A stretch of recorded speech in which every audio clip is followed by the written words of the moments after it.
Hi, இந்த வாரம் 3 interesting webinars உங்களுக்காக காத்துட்ருக்கு. காலையில் 10 மணிக்கு டாப் பயாசிஸ் யூ ஷுட் ஃபைட் அப்படிங்கிற வெபினார் நடக்குது.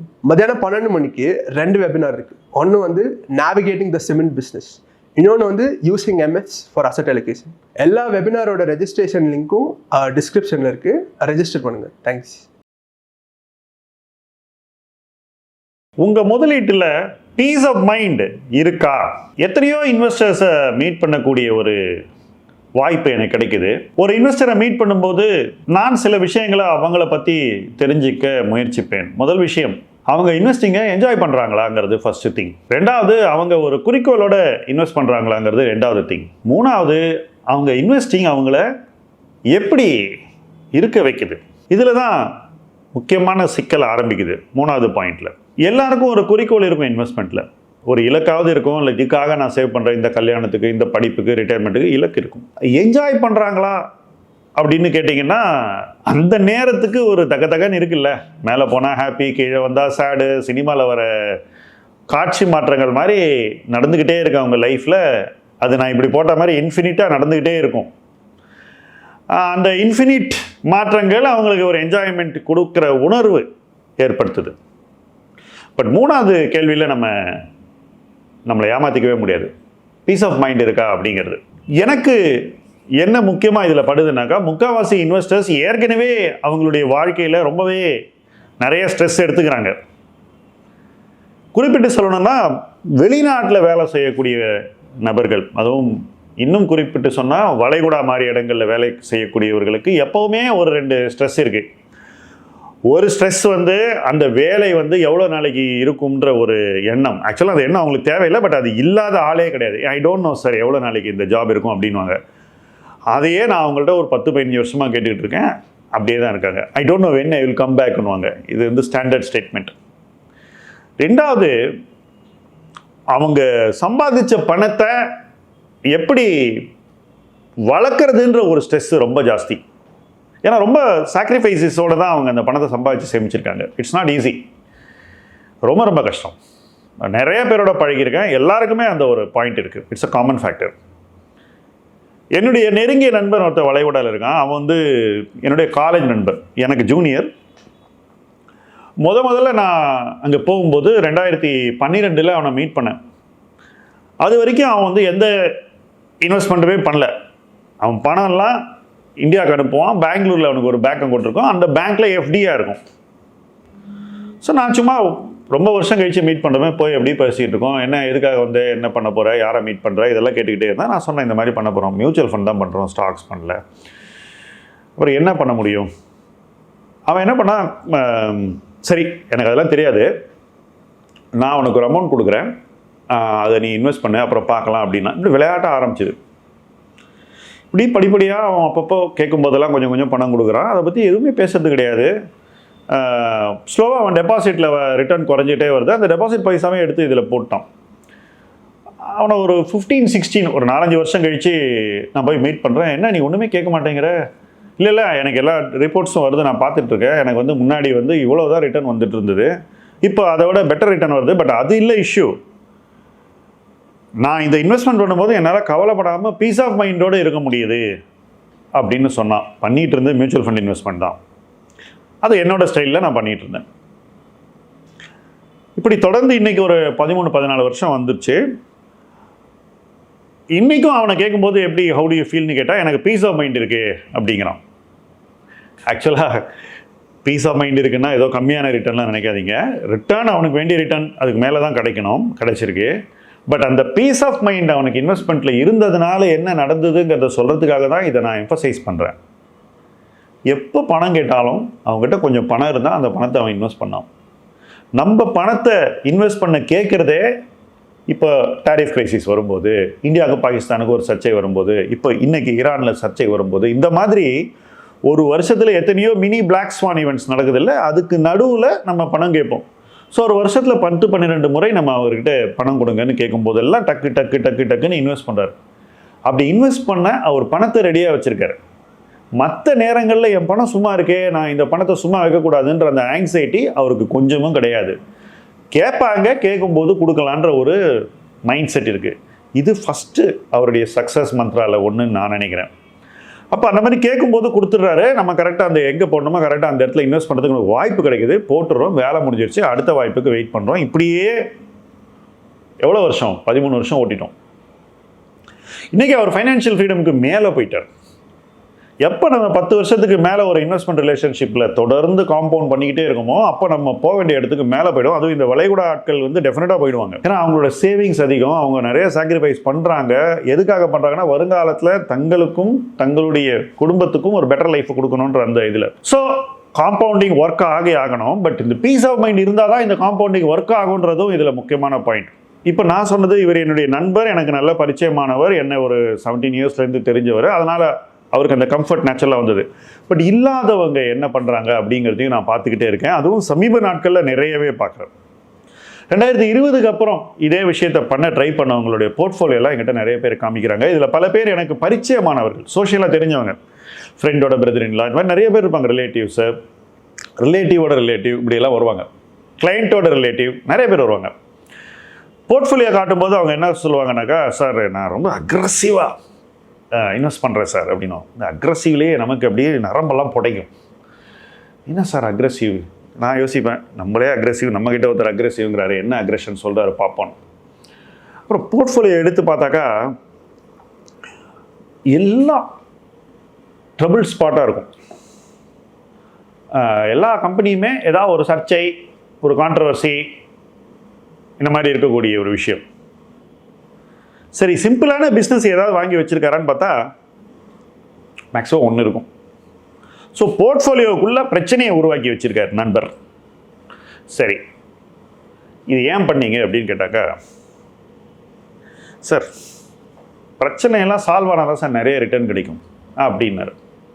சரி, இப்போ திடீர்னு ஒரு நாள் ஒரு பிரச்சனை வருது, கம்பெனி எம்டி போயிடுறாரு, இந்த இடத்துல ஒரு யூஎஸ்எஃப்டிஏ வந்து இன்ஸ்பெக்ஷன் பண்ணுறான், இந்த கான்ட்ராக்ட் கேன்சல் ஆகுது, இந்த மாதிரி சர்ச்சைகள்லாம் வருது. அப்போ என்ன ஆகுது உங்களுக்குன்னு பயங்கர டென்ஷன் ஆகிடுச்சு சார். ஆஃபீஸில் என்னால் வந்து எந்த வேலையும் பண்ண முடியாது. ஸ்க்ரீனில் இந்த போர்ட்ஃபோலியோ ஓப்பன் பண்ணி வச்சுப்பேன், இந்தியாவில் இருக்கக்கூடிய என்னோட அட்வைஸருக்கு வாட்ஸ்அப்பில் கேட்டுக்கிட்டே இருப்பேன். அவர் என்ன சார் சொல்லுவார்? அவர் எல்லாம் சரியாயிடும்னு சொல்லுவார் சார். இதான் நம்ம நண்பன் படத்தில் வர ஆல் இஸ் வெல், அதுதான் அவர் சொல்லுவார். அப்போ ஆல் இஸ் வெல் ஆகிடுதா சார்? இல்லை சார், வீட்டில் போனாலும் டென்ஷன் தான் சார். ஈவினிங் போய் ஒய்ஃபை கற்றுவேன், ஃப்ரெண்ட்ஸோடு பேசினாலும் இதே தான் பேசிக்கிட்டு இருப்போம். எது வரைக்கும் பேசுவீங்க? சரி, இந்த பிரச்சனை முடிஞ்சு அடுத்த பிரச்சனை வர வரைக்கும் இதை பற்றி பேசுவோம், அதுக்கடுத்து அடுத்த பிரச்சனை. ஸோ பிரச்சனை டு பிரச்சனை இவர் தாவிக்கிட்டே இருக்காரு. இவருக்கு வந்து அப்பப்போ இன்வெஸ்ட்மெண்ட் கால் எங்கே வருதுன்னா, இந்த பிரச்சனையிலே இன்னும் கொஞ்சம் காசு போடுறதுக்கு இன்வெஸ்ட்மெண்ட் கால் வருது. சில நேரம் டெம்ட் ஆகி போட்டுருவார். போட்டுட்டு ஒரு 2 நாள் கழிச்சு அது ஒரு 5% மேலே போகும். போகும்போது அவருடைய ஆனந்தம் அளவுக்கு அதிகமாக இருக்கும், அவரால் கட்டுப்படுத்தவே முடியாது ஹாப்பினஸ்ஸை. மறுநாள் ஒரு பிரச்சனை வரும், மறுபடியும் ரிவர்ஸ் ஆகிடும். இப்படி ஒரு ரோலர் கோஸ்டர் ரைடில் தான் நான் சொன்னேன், infinite anxiety mode, loop mode of infinite ஆங்ஸைட்டின்னு நான் சொல்லுவேன். அந்த ஆங்ஸைட்டி மோட்லேயே தலைவர் வந்து இருந்துகிட்டே இருக்கார். நாங்கள் என்ன இதனால் உங்களுக்கு என்ன 40% ரிட்டர்ன் கிடச்சிருச்சான்னு கேட்டேன். இல்லை சார். எவ்வளோ ரிட்டர்ன் கிடச்சிது சார்? அது பார்க்கல சார், ஆனால் இந்த ஸ்டாக் நல்லா ஏறி இருக்கு சார் அப்படின்னு ஒரு ஸ்டாக்கை பற்றி பேசுகிறார். சார், நீங்கள் ஒரு ஸ்டாக்கில் இன்வெஸ்ட் பண்ணியிருக்கீங்களா இல்லை போர்ட்ஃபோலியோவில் இன்வெஸ்ட் பண்ணியிருக்கீங்களான்னு நான் கேட்டேன். இல்லை சார், நான் ஸ்டாக்கில் இன்வெஸ்ட் பண்ணி போர்ட்ஃபோலியோ பில்ட் பண்ணுறேன் அப்படின்னாரு. எதுக்காக போர்ட்ஃபோலியோ பில்ட் பண்ணுறீங்கன்னா, ரிட்டர்ன் வருதுக்கு சார். ஸ்டாக்கில் ரிட்டர்ன் வந்தால் போர்ட்ஃபோலியோவில் ஆட்டோமேட்டிக்காக ரிட்டர்ன் வந்துருமாண்ணா? இல்லை சார், ஏன்னா சில ஸ்டாக்கு ஏறாது, இல்லை இறங்கி போயிடும். அப்போ நீங்கள் போர்ட்ஃபோலியோ ரிட்டர்ன் தானே பிரதர் பார்க்கணும். ஆமாம் சார், பட்டு அது அப்புறம் லாங் டேர்மில் வரும் சார். எவ்வளோ நாளாக இதை பண்ணிகிட்ருக்கீங்கன்னு கேட்டேன். சார், ஒரு 3 இயர்ஸாக பண்ணிகிட்ருக்கேன் சார். அப்போ 3 இயர்ஸ் லாங் டேர்ம் இல்லையா சார்? இந்நேரம் உங்களுக்கு போர்ட்ஃபோலியோ ரிட்டர்ன் எக்கச்சக்கமாக வந்துருக்கணுமே, மெஷர் பண்ணிங்களான்னு கேட்டேன். மெஷர்மெண்ட்டே கிடையாது தலைவருக்கு. ஓகே, அப்போ வெறும் ஸ்டாக் லெவல், இந்த ஸ்டாக் வாங்கினேன் சார், அது நல்லா ஏறிடுச்சு, இதே பேசிகிட்டு இருக்கார். ஒரு பக்கம் பீஸ் ஆஃப் மைண்டு கிடையாது, இன்னொரு பக்கம் ரிட்டர்னும் மெஷர் பண்ணல. மெஷர் பண்ணால் என்ன ஆகும்னு பார்த்தாக்கா, இந்த infinite loop roller coaster of எமோஷன்ஸில் போனதுக்கான ரிட்டர்ன் அவருக்கு கிடைக்கலங்கிறது தெளிவாக தெரிஞ்சிச்சு. அந்த எக்ஸசைஸையும் ஒருத்தரோட பண்ணி வேற பார்த்துட்டோம். அப்போ அவருக்கு இன்னும் ஆங்ஸைட்டி அதிகமாகுது. என்ன சார் இவ்வளோ இது பண்ணிட்டு நீங்கள் எப்படி சொல்கிறீங்களே அப்படிங்க. சார், நீங்கள் டாக்டர்கிட்ட போகிறீங்க, டாக்டர் வந்து டயக்னோஸ்டிக்ஸ் பண்ணுறாரு, உங்கள் உடம்பை ஃபுல்லாக உடம்பை டயக்னோஸ்டிக்ஸ் பண்ணிவிட்டு உங்களுக்கு இந்த இடத்துல இதில் இந்த ரீடிங் சரியா இல்லை, இந்த ரீடிங் சரியா இல்லை, இது சரியா இல்லை, இதுக்கு இதெல்லாம் செய்யணும்னு சொல்கிறார் இல்லையா? போர்ட்ஃபோலியோக்கும் அதே டயக்னோஸ்டிக் தான் நம்ம பண்ணுறோம். நீங்கள் அதை எடுத்துகிட்டு என்ன செய்கிறோமோ அதை செய்யலாம், இல்லை இப்படியே இருக்கலாம், ஒன்றும் பிரச்சனை இல்லை. ஆனால் அதன் விளைவுகளை நீங்கள் சந்திக்க போகிறீங்க. ஆஸ் சச் உங்களுடைய இன்வெஸ்ட்மெண்ட் உங்களுக்கு பீஸ் ஆஃப் மைண்டை கொடுக்கலங்கிறத மட்டும் நான் உங்களுக்கு பாயிண்ட் அவுட் பண்ணுறேன். இதை பார்க்கும்போது எனக்கு ஒரே ஒரு விஷயம் தான் தோணுச்சு. என் லைஃப்பில் நிறையா இன்வெஸ்டர்ஸ் நான் பார்த்துருக்கேன். என்னுடைய நண்பர்களே இருந்திருக்காங்க. அவங்க என்ன பண்ணுவாங்க, நிறையா கம்பெனிஸை செலக்ட் பண்ணுவாங்க. இந்த கம்பெனிஸ்க்கு எல்லாம் ஒரு ட்ரைட் இருக்கும். போர்டில் பிரச்சனை இருக்கும், பிஸ்னஸில் பிரச்சனை இருக்கும், பேலன்ஸ் ஷீட்டில் பிரச்சனை இருக்கும். இதில் ஏதாவது ஒன்று இருக்குல்ல, ஒன் ஆர் மோர் இருக்கும். சில இதில் எல்லாமே இருக்கும். இவங்க ரொம்ப பெட் பண்ணுற கம்பெனி பார்த்தா 3 பிரச்சனையும் இருக்கும். ஏன்டா இதை பண்ணுறீங்க அப்படின்னு கேட்டாக்கா, இந்த 3 பிரச்சனையும் சால்வ் ஆனால் எனக்கு ஹையஸ்ட் ரிட்டர்ன் கிடைக்கும் அப்படின்னு சொல்லுவான். எப்படி? ஒரு காமெடி நடிகன் வந்து என்ன ஆஸ்கார் வின்னிங் சூப்பர் ஸ்டார் ஆவான்னு நினைக்கிற மாதிரி இது நடக்கலாம். Theoretically possible. பட் எத்தனை பேருக்கு அது நடந்திருக்கு? 90% ஆஃப் டைம் நடக்காது. ஸோ என்ன ஆகுது, இவங்க இவ்வளவு ரிஸ்க் எடுத்தும் இவங்களுக்கு அந்த ரிஸ்க் எடுத்ததுக்கும் அந்த ஸ்ட்ரெஸ் எடுத்ததுக்கும் தங்களுடைய பீஸ் ஆஃப் மைண்டை இழந்ததுக்கும் அது என்றைக்குமே சம்பாதிக்காமல் ஒரு முதலீட்டு வாழ்க்கையில் வாழ்ந்ததுக்கும் ஃபைனான்ஷியல் ரிட்டர்ன் கிடைக்கிறதில்ல. எனக்கு இதில் தான் முக்கியமான ஆட்சேபனையே இருக்குது. பிகாஸ் என் நண்பனோட உதாரணத்தை சொன்னேன். என்னை பொறுத்த வரைக்கும் அதுதான் இந்த மாதிரி ஒரு கஷ்டமான சூழ்நிலையில் வேலை பண்ணி சம்பாதிச்சு சாக்ரிஃபைஸ் பண்ணி சேவ் பண்ணி இன்வெஸ்ட் பண்ணவங்க அனுபவிக்க வேண்டிய ஒரு விஷயம். இப்போ எனக்கு நானே சொல்லிக்கிற விஷயம் என்னென்னா, என் போர்ட்ஃபோலியோவை நான் டெய்லியெலாம் பார்க்கக்கூடாது. எப்போ பார்க்கணும்னா, எனக்காவது மார்க்கெட் இறங்குற அன்றைக்கி எனக்கு எங்கே பை பண்ணணுன்ற அந்த தாட் வரணும்ல, அதுக்காக மட்டும்தான் என் போர்ட்ஃபோலியோவை பார்க்கணும். ஸோ ஒரு மாதத்தில் ஒரு 4-5 நாள் பார்த்தா மேக்ஸ் போதும். அந்த அளவுக்கு என்னுடைய பர்சனல் போர்ட்ஃபோலியோவை நான் ரன் பண்ணோன்னு என்ன வந்து ஒரு 15-20 இயர்ஸாக பக்குவப்படுத்திக்கிட்டே வரேன். ரிசல்ட் என்ன தெரியுமா? Superior returns, lesser decisions, lower anxiety, market இறங்கும் போதெல்லாம் வாங்கக்கூடிய அந்த ஒரு mindset, clarity of thinking, clarity of action. இது எல்லாம் எப்போ வருதுன்னா பீஸ் ஆஃப் மைண்ட் இருக்கும்போது வருது. இது எனக்கு மட்டும் இல்லைங்க, உங்களுக்கும் வந்தாகணும். நீங்கள் ஒரு இன்வெஸ்டராக இதை வச்சுக்கிட்டா தான் நீங்கள் வந்து ஒரு இன்வெஸ்டராக வளர போகிறீங்கன்றது என்னுடைய சிம்பிளான பாயிண்ட். இதை விட்டுட்டு தினம் வர பிரச்சனைக்கு டெய்லி ஈவினிங் வீடியோவில் நீங்கள் சொல்யூஷன் தேடினீங்கனாலோ, உங்களுடைய ஆங்ஸைட்டி அந்த வீடியோவை பார்த்து நீங்கள் ஆஸ்வாசப்படுத்தணும்னு நினச்சிங்கனாலோ, அந்த ஆங்ஸைட்டி நைட் இறங்கிட்டு திருப்பி காலையில் ஏறிடும். You are literally boiling your self like a frock. என்னை பொறுத்த வரைக்கும் ஒரு இன்வெஸ்டர் இப்படி இருக்கக்கூடாதுங்க. ஒரு இன்வெஸ்டர் ரொம்ப அமைதியாக தன்னுடைய இன்வெஸ்ட்மெண்ட் ஜேர்னியை பண்ணாதான் ஒரு பெரிய இன்வெஸ்டராக வர முடியும். எல்லாரும் வாரன் பஃபெட் பேரை சொல்லிக்கிட்டே இருக்காங்க. இது எப்படின்னா, நம்ம ஹனுமான் சாலிசா சொல்கிற மாதிரி, இல்லை கடவுள் பேரை துதிக்கிற மாதிரி, உங்களுக்கு பிடிச்ச கடவுள் பேரை நீங்கள் துதிக்கிறீங்க இல்லையா ஒரு சுச்சுவேஷனில், அந்த மாதிரி வாரன் பஃபெட் பேரை நிறைய பேர் சொல்லிக்கிட்டே இருக்கும். ஆனால் வாரன் பஃபெட் கிட்ட ஒன்றுமே கற்றுக்கிறது இல்லை. வாரன் பஃபெட்னு டெய்லி ஸ்டாக் ப்ரைஸை பார்த்துட்டு உட்காந்துருக்காரா, அல்லது டெய்லி ஒரு ட்ரபிள்டு ஸ்டாக்கை வாங்கிட்டு இருக்காரா, அல்லது ஒரு போர்ட்ஃபோலியோ ஃபுல்லி ட்ரபிள் ஸ்டாக்ஸ் வாங்குறாரா? கிடையவே கிடையாது. அவர் போய் ஆக்சிடென்டல் பெட்ரோலியம் ஸ்டாக்கை வந்து எந்த ரிஸ்க்கும் இல்லைன்ற போது வாங்குறாரு. நீங்கள் எல்லா ரிஸ்க்கும் இருக்கும்போது மட்டும்தான் நீங்கள் ஸ்டாக்கே வாங்குறீங்க. எங்கே நீங்கள் டபுள் டவுன் பண்ணுறீங்கன்னா அந்த ரிஸ்க்கு கூடும்போது நீங்கள் டபுள் டவுன் பண்ணிக்கிட்டே போகிறீங்க. தயவு செஞ்சு வாரன் பஃபெட்டை சொல்லிட்டு இதை செய்யாதீங்க. ஏன்னா அவருக்கு இருக்கக்கூடிய பீஸ் ஆஃப் மைண்ட் உங்களுக்கு ஒரு கடுகளவும் இல்லை என்பது தான் நீங்கள் உணராத ஒரு விஷயம். ஸோ இந்த பீஸ் ஆஃப் மைண்டை தேட வேண்டியது இன்றைக்கி இன்வெஸ்டர்ஸ்க்கு முக்கியமான ஒரு தேவை. குறிப்பாக சொல்லணும்னா, வெளிநாட்டில் இருந்து கொண்டு நிறைய பணத்தை கஷ்டப்பட்டு சேமித்து இன்வெஸ்ட் பண்ணக்கூடியவர்கள் இதை ஏர்ன் பண்ணுறதுக்கு இன்றைக்காவது முயற்சி பண்ணணும். பண்ணலன்னா என்ன சார் ஆகும், நான் இப்படியே தான் இருப்பேன் அப்படின்னு சொன்னீங்கன்னா என்ன ஆகுன்றதையும் நான் சிம்பிளாக சொல்கிறேங்க.